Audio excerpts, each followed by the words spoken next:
So guys, ang aktor nga na si Derek Ramsey at ang mag-asawang Ellen Adarna ay ipinagtatanggol nga ngayon si Pernilla dahil sa nangyaring gulo kay Andy Eigenman at Filmar Alipayo. So ang sinasabi nga dito ni Derek, ano ba ang masasabi ninyo ano? Pero ang sinasabi nga niya dun sa interview niya kay Ogie Diaz na I can sleep in the same bed with Pernilla na hindi daw magagalit ang kanyang asawa. At nga tila sinermonan nga niya si Filmar at si Andy na hindi nga daw tama ang ginawa ni Andy na nag-post ng out of bugso ng damdamin. Tapos ang sabi pa niya kay Filmar, magpakalalaki, ganon. Tapos sinasabi nga niya na hindi nga daw maganda ang mental health condition ngayon ni Pernilla dahil nga maraming threats na natatanggap and all. So kayo ba anong masasabi niyo? Pero para sa akin, Derek, hindi mo na talaga kailangan na magsalita in behalf of Pernilla, ano?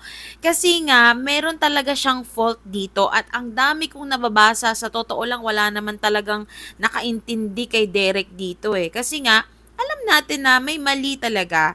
Ikaw ba naman, kahit culture pa yan ano, kahit culture differences pa, ang tagal na ni Pernilla dito, alam niya yung mga galawan ng mga Pilipino. At saka siguro sabihin natin na sa ibang bansa, kapag pareho kayong taken pala ano, ito palang si Pernilla ay taken na rin.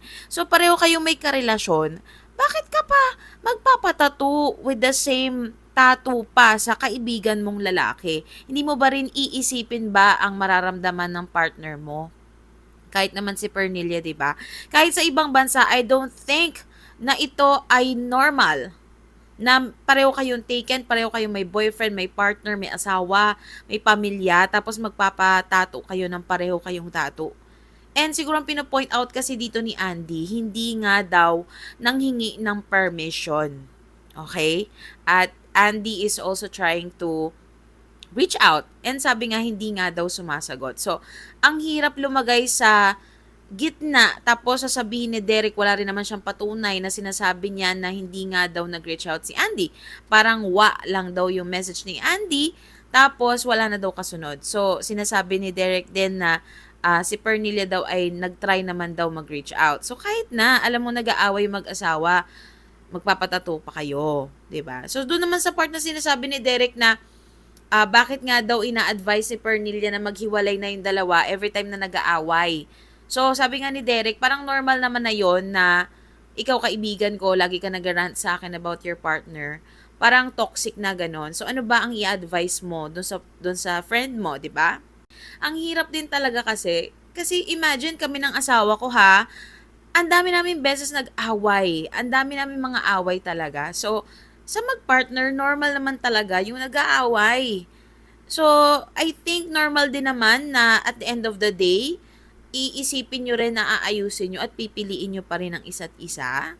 'Di ba? Ang hindi siguro normal yung talagang may cheating na at pinagbibigyan mo pa or talagang alam mong may babae na at patatawarin mo pa. But, hindi ko masisisi yung mga taong pinapatawad nila at ina-accept nila yung mga asawa nila right after cheating. Kasi nga, trying sila eh. Trying silang i-fix yung pamilya kung mafi-fix pa. At kung pipiliin naman talaga nung lalaki, yung asawa nila. May mga ganun talagang sitwasyon. Pero para sa akin talaga, Derek, intindihan ko naman na kaibigan niya si Pernilla at syempre yung simpatsya niya na kay Pernilla dahil nga nakikita niya naghihirapan yung tao. Pero kasi talaga may kasalanan talaga siya dito. 'Di ba? So, consequences talaga 'yan. I think apology din sa side ni Andy kasi nga nasaktan yung tao at hindi niyo siya masisisi. Eh si Pernilla nga tsaka si Filmar hindi nila naisip na may masasaktan sa pagpapatato nila eh. Tapos papagalitan niyo si Andy dahil nag-post siya out of bugso ng damdamin dahil nga nasaktan siya. Oo, mali.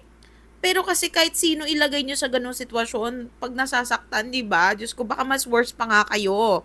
Baka mas worse pa yung mga parinigan ninyo. And hindi ko rin maintindihan bakit si Ellen sabi pa niya na Derek can sleep in the same bed with Pernilla na okay lang. Naku, mag-ingat kayo sa mga ganyan na para sa akin hindi dapat pinapayagan yan kasi anything can happen. Ang demonyos kapag binigyan mo ng spasyo yan, kikilos at kikilos yan. Sabi nga 'di ba, Don't give place to the devil. Huwag niyo nang tuksohin ang demonyos, 'di ba? Lalo na sa relasyon mo kung kaya mo pang protektahan 'yan, bakit lalagyan mo ng kemerut, 'di ba? Ang dami puwedeng mangyari. Huwag niyo sabihin malinis kayo or what, walang malinis sa atin, ano? Sabi nga, huwag kayong makipaglaro sa apoy, mahirap 'yan. At saka kapag ang kaibigan alam ang boundaries niya, then walang magiging problema. Naniniwala ako diyan. Anyways, tapos na dapat tong issue na 'to, 'di ba? Kasi okay na nga si Andy at saka si Philmar, eh. And tama na, may point naman si Derek do'n na, kailangan mag-apologize daw din naman ni Philmar kay, Pernilla do'n dahil sa nadamay siya sa issue at naging malaking-malaki 'to at, yun nga, maraming threats na na natatanggap. But, ang priority kasi ni Philmar dito ay si Andy, yung pamilya niya. 'Di ba? Pero yun na nga, wala na tayong magagawa diyan. Lilipas din naman 'tong lahat ng 'to, eh. Kaya lang kung may mga ganito pa na mga issues na dapat tapos na, 'di ba lalo lang lumalala, 'di ba? So yun lang ating Showbiz Chika for today's video and don't forget to follow for more viral news and Showbiz Chika. Bye-bye.